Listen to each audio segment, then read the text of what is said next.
Thank you for joining us today. President Donald Trump and New York City Mayor-elect Zohran Mamdani are set to meet at the White House today. Here's what the press secretary had to say about the meeting. It speaks volumes that tomorrow we have a communist coming to the White House because that's who the Democrat Party elected as the mayor of the largest city in the country. I think it's very telling, but I also think it speaks to the fact that President Trump is willing to meet with anyone and talk to anyone and to try to do what's right on behalf of the American people. President Trump confirmed the meeting via a Truth Social post. Mamdani has already sparred publicly with Trump, who has threatened to reduce federal funding to the city. The mayor-elect described the meeting as customary at a press conference yesterday. He also said his team arranged the meeting. Mamdani and Trump are both from Queens and have spent months publicly criticizing each other. Trump has repeatedly called Mamdani a communist due to his professed affinity for democratic socialism and threatened to withhold federal funds from the city. If Mamdani seeks to implement some of his campaign promises. Mamdani has attacked Trump's initiatives of his second term, including his efforts to remove illegal immigrants from the United States. During an interview at the Brian Kilmeade show on Fox Radio this morning, President Trump says his meeting with Mamdani this afternoon will be open to the press. We'll bring it to you live. And the House of Representatives voted on a resolution today to denounce socialism. Lawmakers made the case against the political economic system. Florida Representative Maria Elvira Salazar introduced speechwriter and attorney. And we have Gerard Filitti, political strategist and attorney specializing in international law. So good afternoon to you both. Thank you for joining us today. If I may, Madeline, I'll start with you today. Just to start off here, maybe you can speak to the significance of this meeting. So I think this meeting is incredibly significant. First of all, it's traditional for the mayor of the largest city in the United States of America to go meet with the president. But politically, I think that this meeting is significant because it speaks, it bodes well for Mamdani either way. He wins either way. And what I mean by that is if he goes in to this meeting and comes out fighting, saying that, you know, they couldn't get along no matter what they did, and he's going to keep fighting for New Yorkers, he wins. Right? Because the Democrats want that. If he comes out and he says, you know, I have been able to find common ground with the president, then he legitimizes the Democratic Socialist Party because right now it's looked at as, you know, a bunch of young kids who don't know what they're doing. You know, they're struggling to make their belief system apply to the biggest city in the country.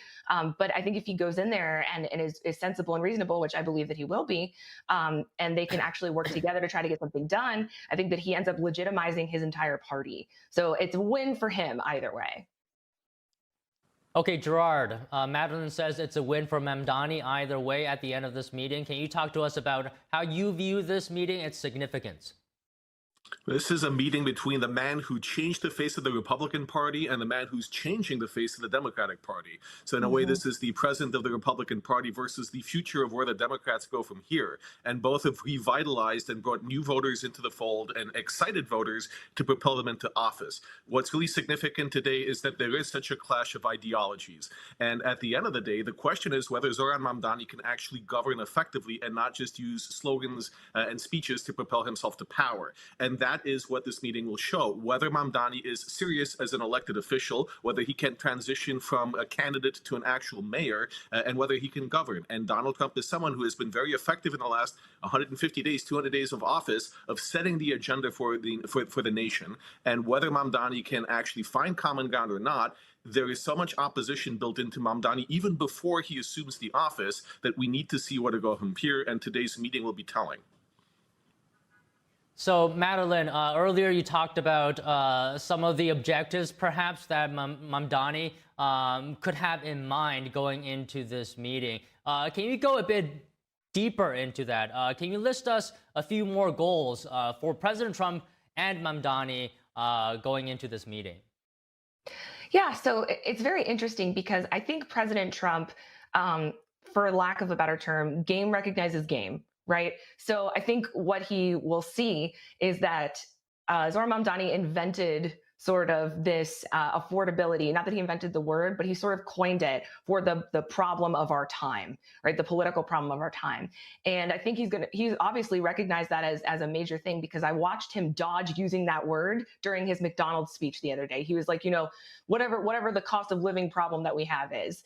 And he's used it in different contexts to let people know it bugs him, right? But I think game recognizes game. So when you get in that room together and you realize, hey, this is what's actually bothering people, it ends up being a win for both of them if they can figure out something that makes it better, right? And that actually is what what politics should be. Is we have the same goal, we just have different ideas of what's going to work in order to get there.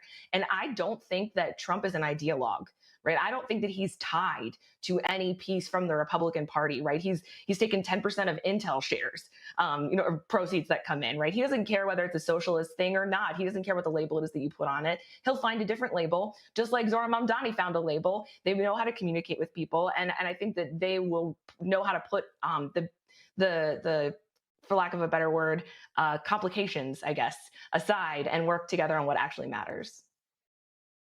So Gerard, can you respond to that? Can you talk about President Trump's goals into this meeting in addition to Mamdani's?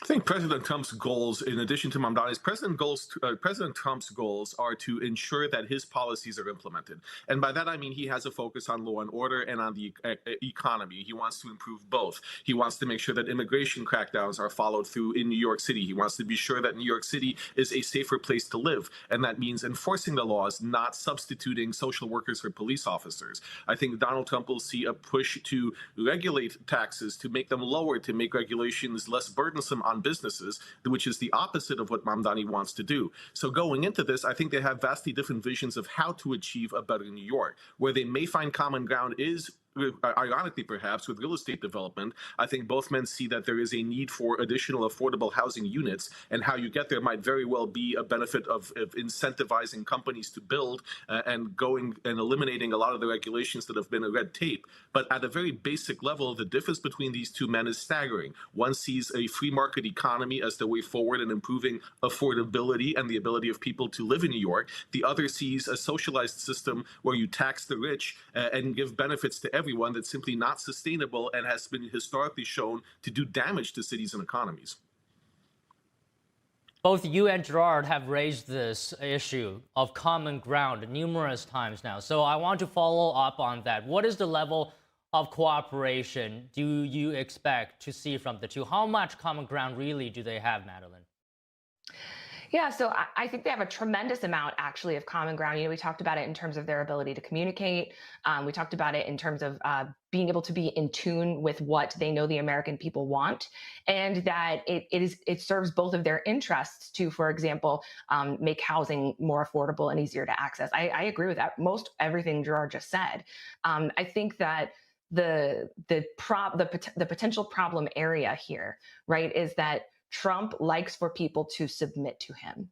He likes to be the big dog in the room, which is why appealing to his ego works, because if you are submissive to him, he likes that.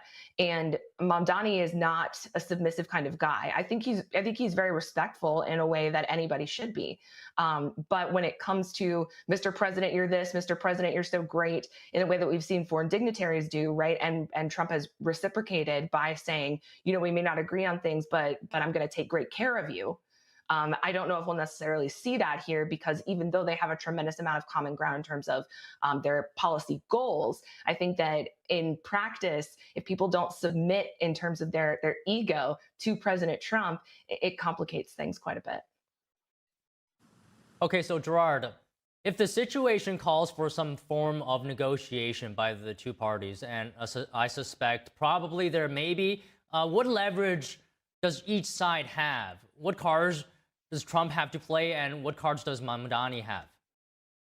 The biggest leverage that Trump has is that he is the person who can control whether or not there is increased federal enforcement of laws in New York City, whether or not the National Guard is deployed to city streets, whether money that's been appropriated by Congress is withheld or suspended from infrastructure projects, be it building tunnels or subway lines or anything having to do with universities in New York City, including state and city financed universities. So Trump really has a lot of leverage coming into this. Mamdani, on the other hand, has populist populist rhetoric. He has the way about him that is motivating and getting younger voters to the polls, and that's really making a significant change in the voting demographic in New York City. So on the one hand, Trump has real means to enforce his will, but Mamdani has the power of the populist voice that could really resonate well and change voters more into the direction of democratic socialists and to the left that would really harm Trump's ability to carry out his policies on a national level if Mamdani becomes a spokesperson for the face of the resistance in all 50 states going forward. So each has a role here, but I think Trump does have more levers to pull when it comes to actually implementing change in New York City if he so chooses.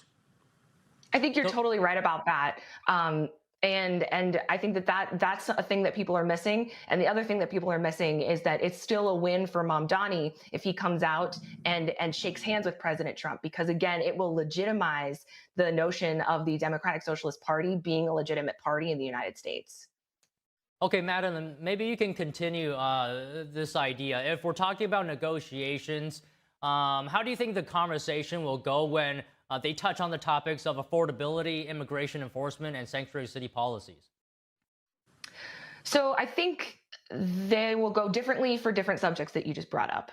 When it comes to affordability, I know I had mentioned that previously. I think that it's in both of their best interests to be pro-business, because people already think that Mamdani is not. So it will be in his best interest and in New York's best interest to work with Trump. I think Gerard's suggestion about housing was spot on. I think that is again, common ground that they can find there. However, when it comes to safety, right, these are the reasons why Mamdani ran in the first place, right? Which is, we don't think public safety is the way that it's structured, the way that our public safety system is structured in New York is the right way to do it. He wants a fundamental overhaul of it, right? The same thing with the National Guard being deployed or with immigration. He wants a straight up 180, 360 of everything. And he's not going to relent on those things. I think probably in Mamdani's head, like as a person who has integrity but ran on specific things, right? If he wants to come out a winner in this, all he has to do is maintain his integrity, right? Because the public is only going to hold you to what you said that you were going to maintain. And you can always surprise them, but you can't lose if that's what you do. So if he goes in and says, I'm not relenting on the National Guard, I'm not relenting on changing how we police things, but if you want to figure out what manners to go about in terms of creating affordability in the city, I'm all ears, because it doesn't cost me anything. So I think he's going to have to make those kinds of decisions. Okay, Gerard, similar question to you. How do you think this meeting could impact New York City's future? I think this impact will show whether or not the next 4 years for New York City will be bogged down in lawsuits and lawfare by either the Republicans against the Democrat Mamdani or the Democrats against President Trump trying to bring in a National Guard or do other things. I think whether this meeting goes well and there's a productive way to move forward on common ground, like the economy, like housing, like affordability, or it will become bogged down in rhetoric and legal action about policing and law and order and national security. That's what really we need to watch for, because there can be cooperation, there even can be animus, but so long as we don't get bogged down in the political style of lawsuits that will bog the city down, there will be progress. So we really need to look for a sense of goodwill between these two men. Both are from Queens, both love New York, both have a vision for New York that's for the better, completely different in many respects, but if they can find a common ground to move forward together, we're going to see progress over the next 4 years. If on the other hand, there's no personal understanding between the two, we'll see 4 years of struggle, of lawsuits, and of indecision at the state and federal level about what works best. Okay, we got to wrap up this conversation. I'll ask each of you one more question. Madeline, what do you make of the House? And we played this this report earlier. What do you make of the House passing a resolution to denounce socialism right before Mamdani's meeting with Trump? Well, I think that your choice to play the Congresswoman from Venezuela's piece there was very interesting, because it sort of allows the Democrats to still touch on the problem of bombing the ships that were in the Caribbean waters, in my view, trying to ignite an armed conflict with Venezuela. But so I think part of it was political, right, in touching on that specific issue. And I think it's very interesting as an overall, because obviously we want to make sure that we as a whole, right, and they had almost total consensus, we all agree we're not going to be a socialist country. We all agree that even though the Democratic Party supports this democratic socialist, we are not going to be a socialist country. This is a variation of that. It's not the same thing. So I actually think it's incredibly helpful because it helps people delineate, it helps the American public delineate in their minds, right, what is actually happening here. I think this was a great move for the Democrats specifically so that they could say that's not what we're endorsing here. I think it's really smart. Okay, Gerard, final thoughts. More people have suffered under socialism and died in the pursuit of communism than any other ideology. It is inherently dangerous to humanity. It's a good thing that the House condemned it. This is not America. Right. This is not what we want. And just like we've seen radicalization and extremism on the right, we have to be wary of radicalization on the left that is pushing for these socialist ideas, that is pushing for radicalism in a way that is contrary to our democratic principles. So it's a good thing that the Congress did this, and we have to be wary and mindful of what happens in New York City and anywhere else. We want the best for this country, but we don't want to follow in the footsteps of failed nations. Okay, well, good conversation today. Thank you both. Madeline, Gerard, pleasure. Great questions. Thank you. Coming up, X has recovered